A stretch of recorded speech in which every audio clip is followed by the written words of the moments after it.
بسم اللہ الرحمن الرحیم۔ ہمارے چینل میں خوش آمدید۔ سلطان شہروز آج بہت دنوں بعد اپنے دوست سے ملنے شہریار بادشاہ کی ریاست میں آئے تھے۔ ان کا حکم یہاں کی تمام ریاستوں میں چلتا تھا جہاں پریزاد اور پریاں رہتے تھے۔ شہروز کی اپنی ریاست تھی مگر جب سے وہ بیٹھے تھے تو ان کا حکم مانا جاتا۔ ان کی عمر 37 کے قریب تھی مگر انہیں اپنی رانی کا انتظار تھا جس نے انہیں بہت انتظار کروایا تھا۔ شہروز کو خبر ہوئی کہ ایک انسان شہریار کے بیٹے سے شادی کر رہی ہے تو یہ شہریار کی ریاست میں یہ دیکھنے کے لیے آئے کیوں ایک پریزاد انسان سے شادی کر رہا ہے۔ یہ دربار میں آئے تو شہریار انہیں دیکھتے ہی کھڑے ہو گئے۔ سلام بادشاہ شہروز۔ سلام شہریار، کیسے ہو؟ سنا ہے بیٹے کی شادی کر رہے ہو، وہ بھی ہمیں خبر دیے بغیر۔ بادشاہ سلامت، بس آج ہی اس بات کا فیصلہ لیا ہم نے۔ آپ بیٹھیں۔ ہم معذرت خواہ ہیں کہ ہم نے آپ کو پہلے خبر نہ کی۔ ہم سوچ رہے تھے کہ ولیمے پر سب کو دعوت نامہ بھیجیں گے۔ کوئی نہیں، ہم دیکھنا چاہیں گے اس انسان کو جس نے تمہارے بیٹے کا دل چرایا ہے۔ شہروز بیٹھ گئے۔ یہ نہیں جانتے تھے کہ اب یہاں سے ان کے ساتھ ان کی رانی واپس جائے گی۔ سفید اور گلابی پھولوں کے کام والا یہ لمبا سا فراق مجھے پہنایا جا رہا تھا جس کو پکڑنے کے لیے بہت سی ملازمائیں تھیں۔ ایک ملازمہ میرے پاس آئی، یہ کسی شہزادے کے بارے میں ذکر کر رہی تھیں۔ بادشاہ شہروز آ گئے ہیں۔ وہ آج اچانک ہی آ گئے ورنہ ان کے یہاں آنے کا کوئی ارادہ نہیں تھا۔ میں ان کی باتیں غور سے سن رہی تھی۔ کیا بادشاہ کی ملکہ بھی ساتھ آئی ہے؟ ارے نہیں، ان کی تو شادی ہی نہیں ہوئی۔ سنا ہے وہ کہتے ہیں جس دن مجھے کوئی لڑکی اچھی لگے گی میں اسے ملکہ بنا دوں گا۔ 37 سال کے ہو گئے ہیں مگر شادی نہیں کی۔ ویسے ان کے ساتھ کوئی لڑکی رہ بھی تو نہیں سکتی نہ۔ ان کی والدہ نے ان کی شادی کے لیے بہت ساری لڑکیاں تلاش کیں مگر بادشاہ نے منع کر دیا۔ میرے سر پر وہ خوبصورت سا گلابی دوپٹہ سجاتے ہوئے دونوں ملازمائیں آپس میں باتیں کر رہی تھیں۔ میرے دل میں ایک عجیب سا احساس تھا جیسے آج کچھ غلط ہونے والا ہے۔ میرے پیروں میں جوتے پہننے کے بعد کچھ لڑکیاں مجھے باہر لے جانے لگیں۔ یہ ایک بہت بڑا سا کمرہ تھا، شاید یہاں سب لوگ جمع ہوتے تھے۔ مجھے لڑکیوں نے ایک تخت پر بٹھایا۔ اسی لمحے بہت سے لوگ کسی کو سلام کر رہے تھے۔ میرے سامنے ایک لمبا سا چوڑا سا شخص آیا۔ اس کے چہرے کے نیچے سے ایک کٹ شروع ہوتا تھا جو گردن تک جا رہا تھا۔ اس شخص کا چہرہ بہت خوبصورت تھا مگر آنکھیں، یہ میرون رنگ کی خوفناک آنکھیں مجھے خوف زدہ کر رہی تھیں۔ میرے ہاتھ کانپ رہے تھے۔ اس شخص نے کالے رنگ کی پوشاک پہن رکھی تھی جس کے ایک طرف اس کی تلوار نظر آ رہی تھی۔ اس شخص کے بال پونی کی صورت میں قید تھے۔ اس شخص کے چورے وجود سے ہی مجھے وحشت ظاہر ہوئی۔ مجھے عجیب احساس ہوا جب یہ شخص میرے قریب آیا اور میرے سامنے کھڑے ہوا۔ یہ 2 پل کا کھیل تھا۔ میں نے نظر پھیر کر اوپر دیکھا تو اس شخص کی آنکھیں گہری میرون ہوئیں جس سے سب لوگ پیچھے ہٹے۔ بادشاہ سلامت، کوئی بولا تو اس شخص نے ہاتھ کے اشارے سے خاموش رہنے کا کہا۔ میں خاموشی سے یہ سب منظر دیکھ رہی تھی۔ بادشاہ شہروز نے میرا ہاتھ تھاما اور مجھے کھڑا کیا۔ ملکہ میرے ساتھ ہی کھڑی تھی۔ ان کے چہرے پر بھی خوف آ گیا۔ یہ وہ انسان ہے جس کو تمہارا بیٹا اپنی شہزادی کے طور پر لایا تھا؟ جی بادشاہ سلامت۔ بادشاہ شہریار بولے تو شہروز بادشاہ کی دھار سے میرا دل باہر کو آ گیا۔ یہ ملکہ ہے میری، شہروز خان کی ملکہ۔ تم لوگوں کو اس کی آنکھوں کی کشش سے نہیں پتہ چلا کہ یہ میری ملکہ ہے؟ میرا دماغ سن ہو چکا تھا۔ یہ میرے ساتھ کیسا کھیل کھیلا جا رہا تھا؟ پہلے سلطان اور اب یہ شہروز کے ہاتھ لگاتے ہی مجھے عجیب سا احساس ہوا مگر شہروز کی جان لیوا گرفت بہت سخت تھی۔ سلطان مجھے آتا ہوا دکھائی دیا۔ بادشاہ سلامت، میری شہزادی کو چھوڑ دیں۔ خبردار، میری رانی کا نام بھی لیا تو تم نے میری رانی، میری ملکہ کو یہاں لانے کی ہمت بھی کیسے کی؟ تم نہیں جانتے، آنکھوں سے نہیں تمہیں معلوم ہوا کہ یہ خاص ہیں؟ بادشاہ، یہ ہماری ہونے والی بیوی ہیں۔ ہم نے انہیں جھیل کنارے دیکھا تھا، یہ بہت اچھی لگی ہمیں۔ تم نے صرف انہیں جھیل کنارے دیکھا تھا مگر ان کا انتظار ہم بہت عرصے سے کر رہے ہیں۔ آج اگر ہم یہاں نہ آتے تو تم لوگ میری رانی کے ساتھ کیا کرتے؟ عدیل، جلدی آؤ۔ اپنے خاص ملازم کو آواز دیتے ہوئے شہروز بادشاہ بہت غصے میں تھے۔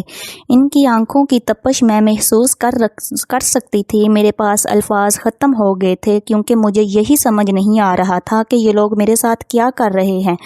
جی میرے بادشاہ، اپنی ریاست میں خبر کر دو کہ ہم واپسی پر اپنے ساتھ رانی کو لا رہے ہیں۔ ہمیں شاندار استقبال چاہیے۔ ان کا شہریار بادشاہ آگے آئے آئے اور بولے، مجھے تو شہروز سے بے انتہا خوف آ رہا تھا۔ میں ان کے سامنے گڑیا ہی لگ رہی تھی جو ان کی بے رحم گرفت برداشت کر رہی تھی۔ شہروز بادشاہ سلامت دیکھیں، ان کا نکاح ہمارے بیٹے سے طے ہے اور یوں آپ ہماری شہزادی کو اپنا بنانے کا نہیں کہہ سکتے۔ سلطان آگے آیا اور میرے دیکھتے ہی دیکھتے میرا ہاتھ تھامنا چاہا، جو شہروز نے مجھ تک پہنچنے سے پہلے ہی پکڑ لیا۔ کیا کہا تھا میں نے، ہمت مت کرنا۔ شہروز کے ہاتھوں سے شعلے نکلے جس نے سلطان کو دور پھینکا۔ ان شعلوں کی تپش میں نے محسوس کی اور میرا دل جیسے ہلکے کو آ گیا۔ چھوڑے مجھے، یہ کیا کر رہے ہیں آپ؟ یہ کوئی کھیل نہیں ہے۔ میں انسان ہوں، آپ سب کی دنیا سے بہت زیادہ مختلف۔ میرا آپ سب سے کوئی تعلق نہیں ہے۔ یہ سب کچھ پہلے سے غلط تھا، مجھے جانے دیں۔ بادشاہ شہروز نے میری طرف دیکھا۔ میرے لیے ان کی آنکھ میں ایک نرم سا تاثر آیا ہی تھا۔ رانی صاحبہ، ہمیں بالکل نہیں پسند کہ کوئی ہمارے فیصلے میں بولے۔ آپ ہماری تھیں شروع سے، آپ کی یہ آنکھیں ہمیں اپنی جانب کھینچتی ہیں اور ہم اس کی طرف متوجہ ہوتے ہیں جو ہمارا ہو۔ آپ خاموشی سے اب بھی نکاح کریں گی، کیونکہ اگر آپ نکاح سے انکار کرتی ہیں تو یہاں کھڑے سب لوگوں کی زندگی کے لیے اچھا نہیں ہوگا۔ مجھے دھمکی دیکھ کر شہروز بہت زیادہ پرسکون تھے، مگر میں کیوں ان کی بات مانتی؟ میں اس دنیا کی تھی جو مجھے ان لوگوں کی کوئی پرواہ ہوتی؟ آپ چاہے جو مرضی کر لیں، میں آپ کی نہیں مانوں گی۔ میں جانتا ہوں کیا سوچ رہی ہیں آپ رانی۔ آپ کے دماغ میں یہی آ رہا ہے نا کہ یہ لوگ تو میرے اپنے نہیں، تو ان کی زندگیوں سے ہمیں کیا لینا دینا۔ میں آپ کو بتا دوں کہ آپ کے گھر والے بھی تو آپ کی دنیا میں ہیں، جو آپ کے انکار کی صورت میں میرا غصہ دیکھیں گے۔ بادشاہ شہروز نے ہاتھ کا اشارہ کیا تو ایک فلم سی چلنے لگی۔ اس میں ظاہر ہونے والی تصویر اور کسی کی نہیں، میری ماں اور بہن کی تھی، جو دونوں بیٹھی رو رہی تھی۔ مما ناز، آپی رانی، مجھے نہیں پسند آپ کا یوں کسی اور کے لیے فکر مند ہونا۔ چپ چاپ نکاح کر لے، ورنہ ان سب کے چہرے بھی آپ کو دیکھنا نصیب نہیں ہوں گے۔ شہروز نے مجھے ملکہ کو دیا، جنہوں نے مجھے فوراً تھاما۔ اپنی رانی کو اندر لے کر جائیں، نکاح کے فوراً بعد یہ ہمارے ساتھ ہماری ریاست جا رہی ہیں۔ سلطان جو بے ہوش ہو چکا تھا، اسے کچھ لوگ لے گئے۔ ملکہ میرا ہاتھ تھامے مجھے اندر لے جانے لگی۔ میرا دماغ اس وقت کام کرنا چھوڑ گیا تھا۔ بیٹا، مطلب رانی صاحبہ، انکار مت کرنا، شہروز بادشاہ بہت ظالم ہے، آپ کے گھر والوں کو نہیں چھوڑیں گے۔ ملکہ ہمیں بچا لیں، میں معافی چاہتی ہوں۔ شہروز بادشاہ کے آگے کوئی کچھ نہیں کر سکتا تھا۔ میرے آنسو نہیں تھم رہے تھے۔ میرا نکاح ایک انجان انسان سے نہیں، پتہ نہیں کس مخلوق سے ہوا۔ اس کے بعد ملکہ نے ایک سفید رنگ کا کوٹ لایا۔ مجھے معاف کر دینا رانی صاحبہ، میں آپ کے لیے کچھ نہیں کر سکی۔ آپ کے شوہر بہت سخت مزاج ہیں، ان کے مزاج سے سب ریاست واقف ہے، ہو سکے تو ان کی ہر بات مان لینا اور ان کو شکایت کا موقع مت دینا۔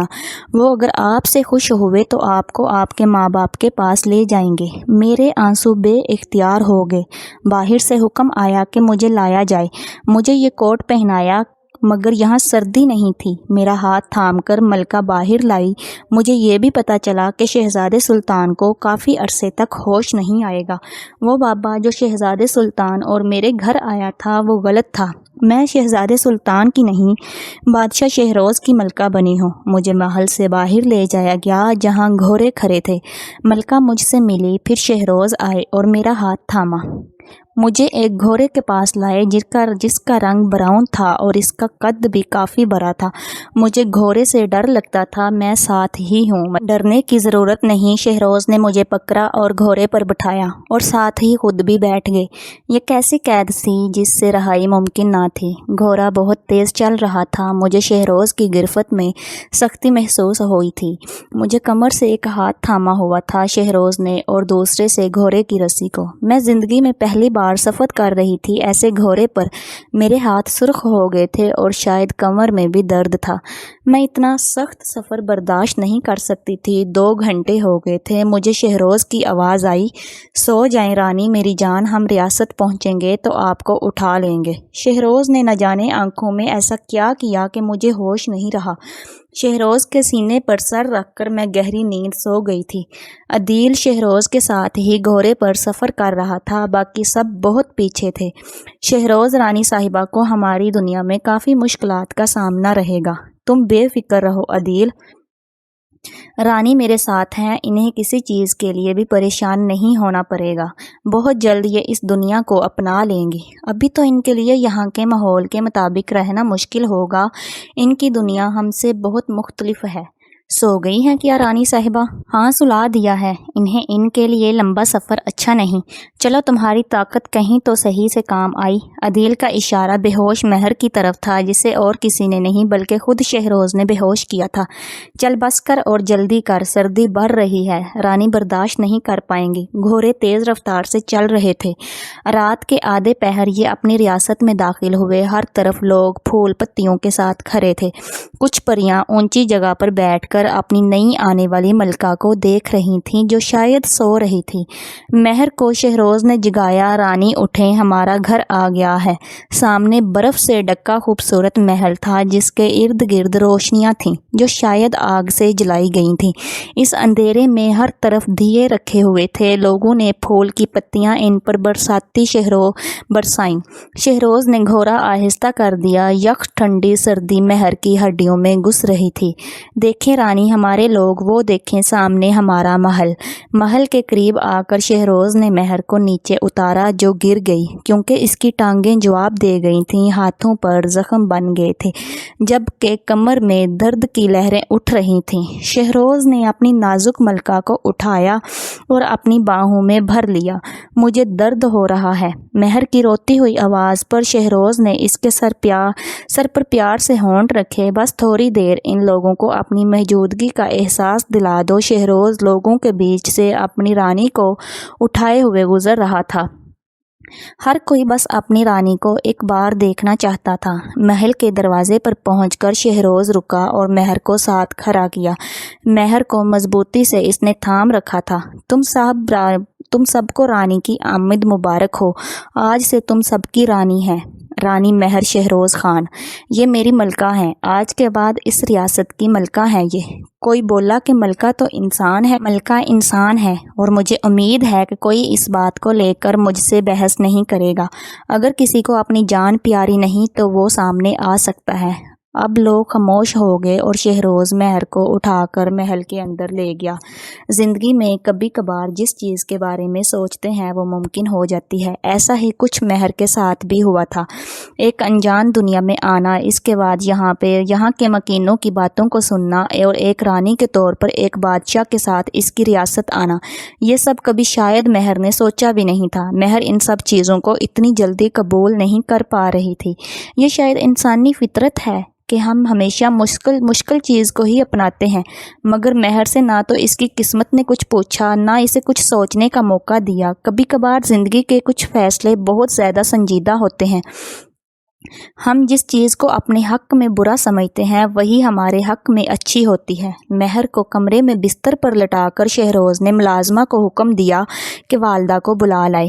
والدہ شہروز کی ماں تھی، جنہیں اپنے بیٹے کی شادی کا بہت عرصے سے انتظار تھا۔ تھوڑی دیر بعد نفیس سی عورت کمرے میں داخل ہوئی۔ شہروز کھڑے ہو کر ان کی طرف آیا اور ان کے ہاتھ کو تھام کر پیار کیا۔ تو آپ نے شادی کر ہی لی میرے بیٹے؟ جی والدہ، آپ کو جس لمحے کا انتظار تھا وہ آ ہی گیا ہے، دیکھیں ملیں اپنی بہو سے۔ شہروز نے بستر پر لیٹی ہوئی مہر کی طرف اشارہ کیا۔ والدہ مہر کی طرف آئی، جس کے ہاتھ سرخ تھے اور یہ آرام سے لیٹی ہوئی تھی۔ بہت خوبصورت ہے، یہ کہاں سے ملی تمہیں ہماری بہو شہروز؟ انسان ہے یہ والدہ، اپنی دنیا سے ہم تک آ گئی ہیں۔ شہروز کی والدہ لفظ انسان پر حیران ہوئیں اور آگے بڑھ کر مہر کے سرانے بیٹھی، جو انہیں حیرانی سے دیکھ رہی تھی۔ بیٹا، یہ تو بہت نازک سی اور معصوم ہے، یہ یہاں ہماری ریاست میں کیسے رہ پائے گی؟ ہمارے لوگ کیا اسے قبول کر لیں گے؟ تم جانتے ہو ہمارے لوگوں میں پہلے ہی کتنے لوگ تمہارے دشمن ہیں۔ یہ تو انسان بین یہاں تمہارے دشمن ضرور انہیں تمہاری کمزوری کے طور پر استعمال کرنے کی کوشش کریں گے۔ ہمیں اس کی پرواہ نہیں والدہ، اب یہ ہماری ہے اور انہیں ہمارا ہی بن کر رہنا ہے۔ ان کی حفاظت ہم اچھے سے کر لیں گے۔ آپ بس خیال رکھیں کہ جب ہم آس پاس نہ ہوں۔ فوزیہ خاتون، جنہیں سب ملکہ یا رانی صاحبہ کہتے تھے، مہر کے بالوں میں ہاتھ پھیرنے لگی۔ ان کے عمل میں بہت شفقت تھی۔ ولیمے کا اعلان کرو شہروز، تم اب تھوڑی دیر کے لیے لوگوں سے ملو، ہم اپنی بیٹی کو دیکھ لیں، اسے کچھ کھلا لیں اور زخموں پر مرہم رکھ دیں گے۔ یہ کہاں عادی ہے ہمارے رہن سہن کی۔ جی والدہ، اجازت دیں۔ شہروز نے فوزیہ خاتون کا ہاتھ چوما، پھر مہر کی طرف متوجہ ہوا۔ یہ والدہ ہے رانی، آپ نے بالکل نہیں ڈرنا رانی، ہم رات کو جلدی آئیں گے، اپنا خیال رکھنا۔ مہر کی پیشانی پر بوسہ دے کر شہروز باہر چلا گیا۔ مہر کی آنکھوں سے ٹوٹ کر آنسو گرے۔ فوزیہ خاتون ملازمہ کو حکم دے چکی تھی کہ ان کی بہو کے لیے فوراً کوئی طبیب لائے۔ بیٹا، آپ کیوں رو رہی ہیں؟ میں یہاں نہیں رہنا چاہتی رانی صاحبہ، میرے والدین میرا بہت شدت سے انتظار کر رہے ہوں گے۔ فوزیہ خاتون مہر کے ہاتھوں پر مرہم لگاتے ہوئے اسے بہلا رہی تھی۔ آپ کی قسمت میں جو لکھا تھا وہ ہو گیا ہے بیٹا، ہم آپ کے والدین کو آپ کی خیریت کا پیغام بھجوا دیتے ہیں۔ آپ اگر اپنے والدین کو دیکھنا چاہتی ہیں تو ہم انہیں دکھا دیں گے آپ کو، مگر میرا بچہ، آپ اپنے شوہر کے ساتھ ہی ان کے ہاں جانا، اب آپ کی زندگی شہروز کے ساتھ ہے۔ ایک رانی کی ذمہ داری ہے کہ وہ اپنے بادشاہ کا ساتھ دے۔ آپ تو انسان ہیں، یہاں ہماری ریاست میں انسان بہت کم آتے ہیں، جو آتے ہیں وہ بس کبھی واپس نہیں جاتے۔ اس ریاست میں آپ کو اب اپنا مقام خود بنانا ہے۔ ہم یہ نہیں کہتے کہ جو ہوا وہ ٹھیک ہے، مگر جیسا قسمت میں تھا وہ تو ہونا ہی تھا۔ جو لوگ وقت سے سمجھوتا کر لیتے ہیں انہیں کم مشکلات کا سامنا رہتا ہے۔ آپ جتنی جلدی اپنی شادی اور شہروز کو قبول کر لیں گی، آپ کے لیے اتنا ہی اچھا ہوگا۔ اگر آپ شہروز کے ساتھ اپنی ذمہ داریاں نہ بھی سنبھال لیں تو اب آپ ان کی بیوی ہیں اور ہمیشہ رہیں گی۔ رانی صاحبہ، میرے لیے یہ سب اچانک بہت مشکل ہے سمجھنا۔ مجھے ایسے لگتا ہے میں خواب دیکھ رہی ہوں اور ابھی اس خواب کا اختتام ہو جائے گا۔ بس آپ کو خواب اور حقیقت میں فرق کرنا ہے میرا بچہ۔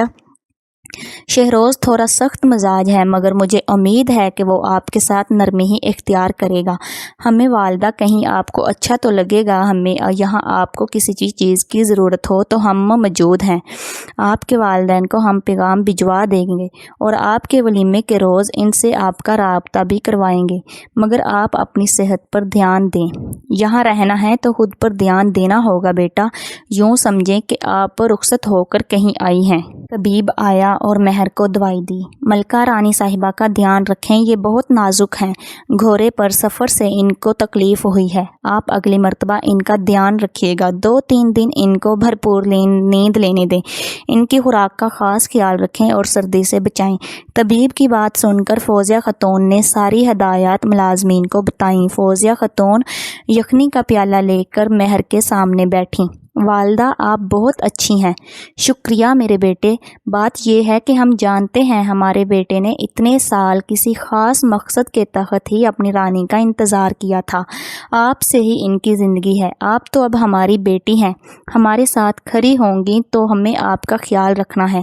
آپ اتنی معصوم ہیں، ہم کیسے نہ آپ سے پیار۔ فوزیہ خاتون نے مہر کو سوپ پلاتے ہوئے اس کے سر پر بھی پیار دیا۔ مہر نے دیکھا ایک ملازمہ گرم دودھ لائی ہے۔ فوزیہ خاتون نے طبیب کی دی ہوئی دوائی مہر کو دی اور اس کے زخموں پر مرہم لگائی۔ تھوڑی دیر بعد مہر فوزیہ خاتون کی گود میں سر رکھے سو گئی۔ فوزیہ خاتون مہر کے پاس ایک پری کو چھوڑتے ہوئے بولی، اپنی رانی کا بہت خیال رکھنا، انہیں کوئی تکلیف نہ ہو، یہ انسان ہیں، اپنی حفاظت نہیں کر سکتی، ان کی حفاظت اب تمہارے ذمے ہے۔ گل بہار پری نے اپنی ملکہ کا حکم فوراً مانا۔ فوزیہ خاتون کا رخ اب اپنی خوابگاہ کی طرف تھا۔ رات کافی دیر کے بعد شہروز خوابگاہ میں آیا۔ گل بہار ابھی بھی کمرے میں تھی۔ سلام بادشاہ سلامت۔ سلام گل، تم جا سکتی ہو اب، جب ضرورت ہوگی تو رانی صاحبہ بلا لیں گی تمہیں۔ گل بہار حکم پاتے ہی فوراً سے باہر چلی گئی۔ شہروز اپنی پوشاک کے اوپر پہنا ہوا محمل کا کوٹ اتار کر بیڈ پر مہر کے پاس آ کر بیٹھا۔ یہ گولڈن اور سبز رنگوں کے ملاپ سے مزین خوبصورت خوابگاہ تھی، جو اپنے بادشاہ کے مزاج کو ظاہر کرتی تھی۔ بڑے سے کنگ سائیڈ بیڈ پر گولڈن جلی دار پردوں کے بیچ لیٹی مہر اس وقت کسی پری سے کم نہیں لگ رہی تھی۔ شہروز نے جھک کر اس کی پیشانی چومی۔ شہروز سوچ نہیں سکتا تھا کہ یوں اس کے ساتھ اس کی رانی آئے گی اور وہ اتنی معصوم ہوگی۔ شہروز مہر کے بالوں میں انگلیاں چلا رہا تھا۔ مہر کے لب آپس میں نرمی سے جڑے ہوئے تھے۔ شہروز کی خواہش ہوئی انہیں چھو کر دیکھے۔ شہروز نے اپنا انگوٹھا مہر کے لبوں پر پھیرا۔ مہر نے اپنے چہرے کے زاویے بدلے۔ اسے اپنی نیند میں خلل پسند نہ آیا۔ یہ سب چیزیں شہروز کو بہت لطف دے رہی تھیں۔ ایسا پہلی بار ہوا تھا کہ شہروز کے اتنے قریب کوئی تھا جو اس کے دل کے دروازے پر دستک دے چکا تھا۔ شہروز نے مہر کے چہرے پر انگلیاں پھیری۔ مہر کی نیند کا خیال کرتے شہروز نے اپنی خواہش دل میں ہی دبائی اور لباس تبدیل کرنے چلا گیا۔ صبح اپنی پوری آب و تاب سے نکلی تھی۔ شہروز جو صبح کی نماز کے بعد اپنے وزیروں سے ملاقات کر کے واپس آیا تھا، اپنی بیوی کو دیکھ رہا تھا جو ابھی بھی سو رہی تھی۔ شہروز مہر کے قریب آیا اور اس کی پیشانی چیک کی۔ بخار نہیں تھا مگر طبیب کی دعا کے باعث مہر ابھی تک سوئی ہوئی تھی۔ آج مہر کا محل میں پہلا دن تھا، اس لیے مہر کا جلدی جاگنا ضروری تھا۔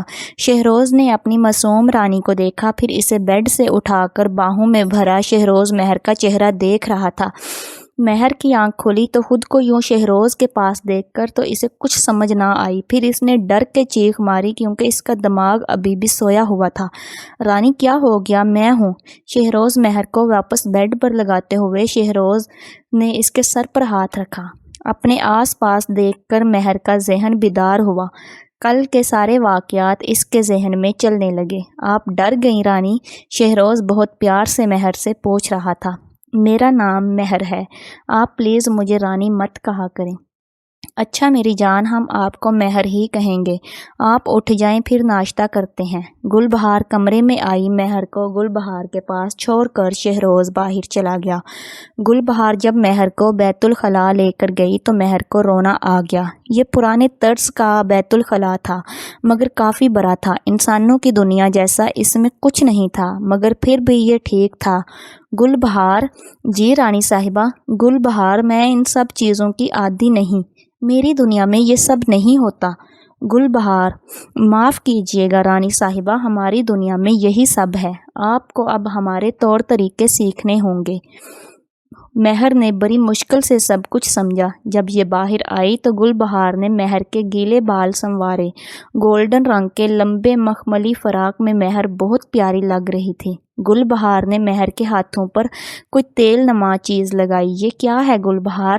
یہ یہاں کے پھولوں سے خاص بنائی گئی مہک ہے جو آپ کے ہاتھوں کو سردی میں خشک ہونے سے بچائے گی۔ گل بہار مہر کے گیلے بالوں پر ہاتھ پھیر رہی تھی۔ مہر کے بال خشک ہو گئے۔ یہ تم نے کیسے کیا گل بہار؟ میں پری ہوں رانی صاحبہ، میرے پاس جو طاقتیں ہیں، آپ کے بالوں کا پانی میں نے خشک کر دیا۔ کیا یہاں سب کے پاس طاقتیں ہیں؟